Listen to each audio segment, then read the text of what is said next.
really excited to bring you another video today. I'm going to show you how to make my all-time favorite fall recipes. It's a recipe for homemade butternut squash ravioli.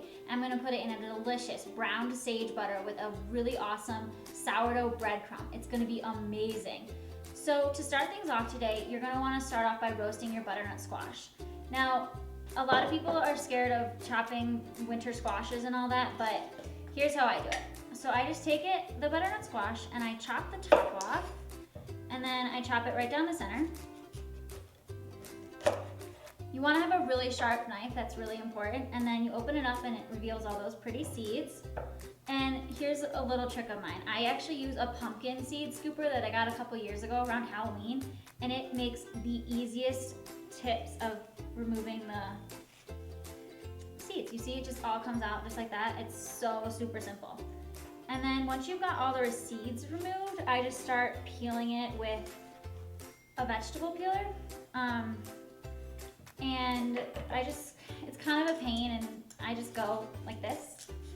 But to save time, I've already chopped up our squash here, and it's good to go. So I'm just gonna add some olive oil. I just like to drizzle it on. And a little bit of salt. And just a little bit of pepper. And then I toss it together with my hands, or you can use a spatula or whatever you want. And then we just put it in the oven for about 30 to 40 minutes until the squash is really soft and roasted and caramelized and good to go. And then we're gonna puree it into a delicious creamy puree for our ravioli. Okay, so I'm gonna throw this in the oven. While the butternut squash is roasting, I like to make the pasta dough. It's such a simple thing to make. All you need is flour, eggs, and water. Don't be afraid of homemade pasta dough. I promise it's so easy. The thing is, I just realized I'm out of eggs, so let's go check the chicken coop and see what's going on out there.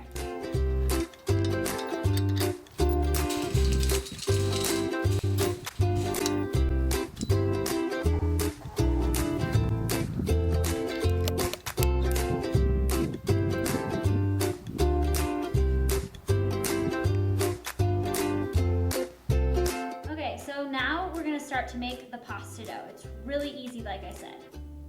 You just add 2.5 cups of all-purpose flour to the bowl of a mixer.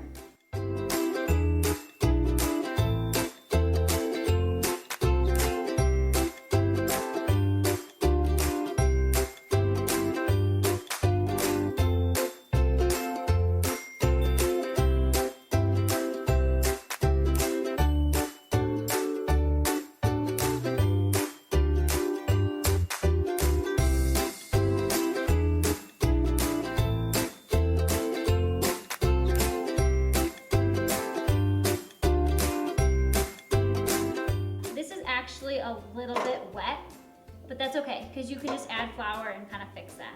But it's really important once your dough is together and all made that you keep it covered at almost all times. Okay, so now that we've got our dough all prepped and ready to go, it's time to make the filling for the pasta. My butternut squash is done roasting, so I'm just going to add it right to my food processor. And over here I have all my cheeses. This is a butternut squash cheese ravioli, so the cheese is really important. I have some drunken goat cheese, which is like one of my all-time favorite cheeses right now. Just crumble it up kind of and break it into smaller pieces as you add it to the food processor. I also have a little bit of gorgonzola. I know that some people are iffy about their blue cheeses. I personally love it, so I'm adding around 2 ounces of that. And you also need some Parmesan. You need about 1/2 cup of freshly grated Parmesan cheese. And this may seem a little cheesy, but I promise it's so delicious. The more cheese, the better, if you ask me. So you need about 1/2 cup of Parmesan. You also need 1 egg.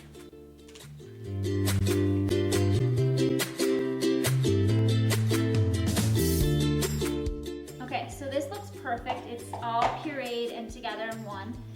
Now we're just gonna pop this off, and we're kind of gonna set it aside for just a few minutes here. We're gonna get rid of the food processor and bring back in the KitchenAid. Now we're gonna get started rolling out the ravioli and actually filling them and getting into all that good stuff. So I also have this fancy little KitchenAid attachment here for my mixer that rolls out long sheets of pasta, and I honestly use it all the time. But if you don't make pasta all the time, it's no big deal. You can definitely just roll this out by hand with a hand, rolling pin. So no big deal. So all you do, and you want to make sure that your pasta dough is pretty well floured. You just want to flatten it up, and if it's not well floured, it'll kind of stick to this. So just take a little flour before it goes in and kind of rub it. I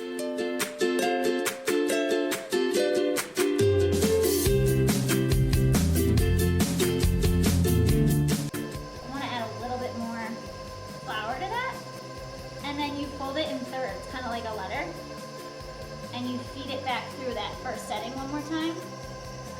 And then sometimes, if I feel like it, or I don't know, I'll do it again just to kind of get it a really nice, flat dough. And actually, my dough still feels a little bit wet, so I'm just going to add a little bit more flour. And I'm going to feed it through that first setting one more time. And then basically, all you do here is we're going to make one really long, like lasagna sheet, basically. And each time you go through, you're gonna increase your number on the side here, and we're gonna make the pasta thinner each time it goes through.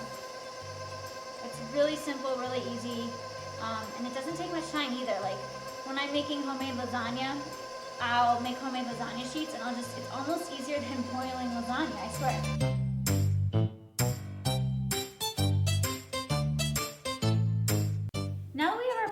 Sheets all rolled out and ready to go, it's time to actually stuff the raviolis. Flour your ravioli mold really, really well. And now we're just gonna grab the pasta and lay it down flat on the mold, making sure that it covers all of the entire surface of the mold, basically. And then you can just lay the rest out. We're gonna fold that over in the end. And then you just grab your filling right here, and you just scoop it right into the mold.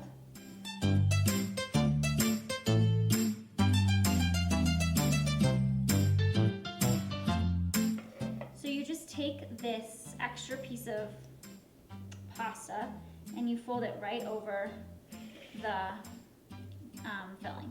And then I just like to press down, kind of get any of that air out, and start to seal the ravioli themselves. You want to seal the filling into the raviolis. I use this little tool. You can use a rolling pin, you can just use your hands, and I just kind of go back and forth in between the raviolis.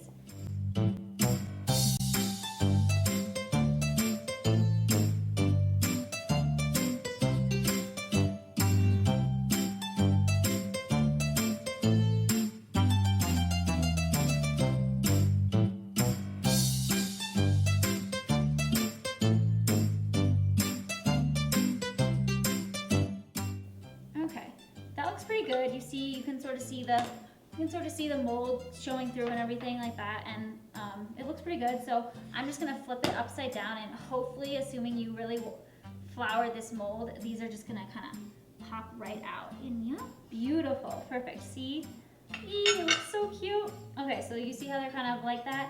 Unfortunately, it's kind of hard to keep them this cute little shape. I usually space them with my pizza cutter here, and I just kind of cut the extra dough right off.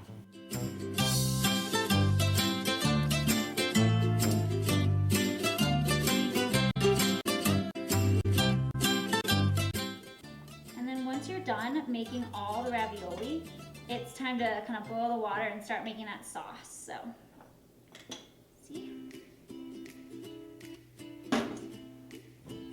So turn a skillet on and let it get hot. Mine's actually already been preheating, so I'm just gonna add a drizzle of olive oil. And then all of my breadcrumbs go right into the skillet.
more ravioli.